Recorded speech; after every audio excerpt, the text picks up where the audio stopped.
Rreth 60.000 euro janë ndarë nga Ministria e Kulturës për restaurim të mullirit të fshatit Cërmjan. Pas shumë vitesh në gjendje të degraduar, mulliri i fshatit Cërmjan ka filluar të pastrohet dhe të rindërtohet. Ky objekt me vlerë historike dhe kulturore, i cili dikur shërbente për bluarjen e dritrave për banorët e zonës, tashmë po merr një pamje të re fal investimit nga Ministria e Kulturës.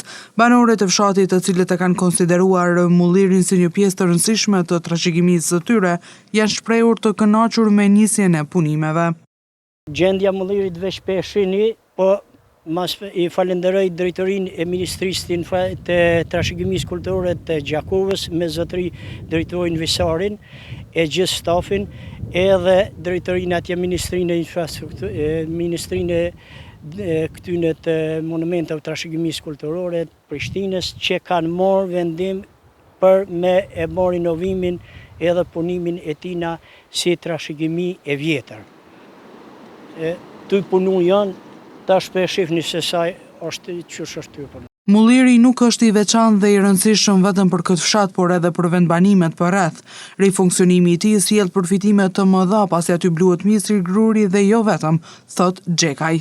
Është e rëndësishme për krejt, si për shumë fshatra, për Akovin, për Cërmjan, për Kramovik, për shumë, pse më pari është që mundshu kënë punim, me ja 300 hektar tokë ujiten, se në ujit për parën, sukur janë të ujitin me hidrosistem të Randërniqit, po ky ujitet me ujë zhak, shtu, sukur si janë në përre, ka nëjnë ka hereqi dhe duja ka nëjnë.